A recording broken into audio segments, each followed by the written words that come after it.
ఏంటి అసలు ఈ గేట్ల మధ్య ఈ గేట్లు క్లోజ్ చేసి ప్రొటెస్ట్ ఏంది అసలు? వీళ్ళు దీనికి పాకిస్తాన్ బార్డర్ చేసిండ్రు. రేవంత్ రెడ్డి గారు ఏం చేశారంటే ఆయనకి ప్రభుత్వం నడపడానికి డబ్బులు అయిన దగ్గర ఇది 40,000 కోట్లు దీనికి మనకు మొత్తం దీని అంచు అటు అంటే అప్రాక్సిమేట్లీ 40,000 కోట్లు అంట దీని ఆస్తి ఇప్పుడు పైన అమ్మడానికి వస్తే.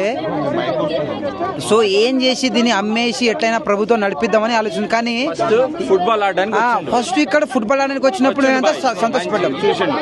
ఫస్ట్ మేము అనుకుంటే ఫుట్బాల్ ఆడడానికి వచ్చినప్పుడు ఆడుకొని వెళ్ళిపోతాం. కానీ మమ్మల్ని ఇంతగానో ఆడిపిస్తానని మేము అనుకోలే. ఆడ 400 ఎకరం అంటే దాదాపు ఒక 100 ఏళ్ళు పడతాయి అన్ని చెట్లు కట్టడానికి. ఇప్పుడు అందులో వేల జింకలు, ఎన్నో పక్షులు, ఎన్నో జంతువులు ఉండే. ఇప్పుడు అన్ని రోడ్డు మీదకి వస్తున్నాయి.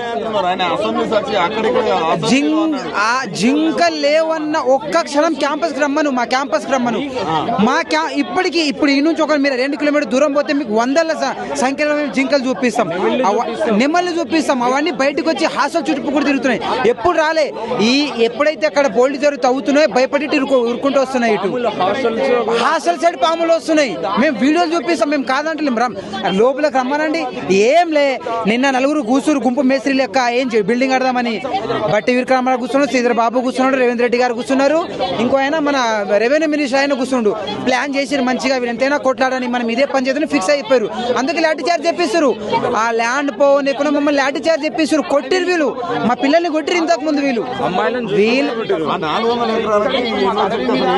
అవునన్న, స్టోరీ ఏంటంటే ఎడ్యుకేషన్ పర్పస్ మీద ఒకప్పుడు సోనియా గాంధీ ఇది ఇచ్చింది. ఎడ్యుకేషన్ అంటే ఆ మాత్రం అసలు మైండ్ లేదా? ఒక ఎడ్యుకేషన్ పర్పస్ లో ఇచ్చిన భూమిని ఎట్లా అమ్ముతారు? ఒక భావి భారతానికి మీరు తయారు చేయాలి కదా. ఆ మాత్రం జ్ఞానం లేదా వాళ్ళకి? చదువుకోలే. బట్టి వీరరామారావు ఇట్లానే చేసే చదువుకుంటున్నా, ఆ శ్రీధర్ బాబు చదువుకుంటున్నా. ఇదే ఆ సమయంలో ఉన్న ప్రభుత్వము ఇట్లనే చేస్తే ఈ స్థాయిలో ఉండేటోళ్ళు వాళ్ళిద్దరు, ఈ స్థాయిలో ఉండేటోళ్ళు వాళ్ళిద్దరు. ఈరోజు అసెంబ్లీ సాక్షిగా మాట్లాడేటోళ్ళ వాళ్ళు అంత పెద్ద హోదాలో ఉండేటోళ్ళ లేదా? ఆ తెలివి లేదా? మళ్ళీ న్యాయపరంగానే ఆ భూమిని మేము లాక్కుంటామని చెప్తున్నారు. ఒక ఎడ్యుకేషన్ ఒక సిస్టమ్ మీరు ఇచ్చినప్పుడు దానికి మీరు కొంచెం ఇదే you are hailing from this university and again you doing same thing. మళ్ళీ ఇదే యూనివర్సిటీ మీరు గుంజుకుంటే కొంచెం అసలు వాళ్ళకి మతి. మేము ఏందైనా గుంపు మేస్త్రి ఏం చేశాడని ఏం చేయడు, ఇదే పని. ఆడ కబ్జా చేసి ఇంకా ఈడ చేస్తాడు, రేపు ఈ సైడ్ వచ్చి చేస్తాడు, మళ్ళీ రీల్ సైడ్ చేస్తారు. ఏం పని ఆయనకి? కొంచెం చదువుకున్న వాళ్ళు ఆ ఇన్స్టిట్యూట్స్ లో కొంచెం చదువుకున్న వాళ్ళని పెడితే ఆలోచిస్తారు. విద్యాశాఖ ఏంది, విద్యాశాఖ మంత్రి ఏంటి, విద్యాశాఖ ఎట్లా నడిపియాలి, అదే కదా నేను చెప్పేదన్నా. అదే అన్ని పదులు ఆయనకే కావాలి. ఎట్లా దోచుకోవాలి, ఏడబెట్టాలి, ఎలా డబ్బులు సంపాదించాలి, డబ్బులు ఏడ ఇచ్చాలి, ఉన్న పుణ్యాలు పుత్తానికి పెట్టిన అన్ని పథకాలు స్కీములు డబ్బులు సరిపోతున్నా ఏడబడితే దోచుకుంటుండ్రు. ఇది ఒకటే కాదు, అగ్రికల్చర్ యూనివర్సిటీ కూడా దోచుకున్నట్టనే.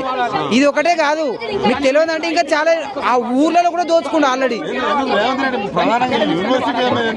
అదే కదా ఇప్పుడు అర్థమైపోయింది కదా, ఏం చేయలేరు. ఎట్లా గుంజుకుంటే మా అయితే ప్రొటెస్ట్ చేశారు. రిజిస్ట్రేషన్ లేదు కదా. సో ఎలాగో అప్పుడు 1974లో సోనియా గాంధీ ఆమెనే ఇచ్చింది ఎడ్యుకేషన్ ప్రకారంగా.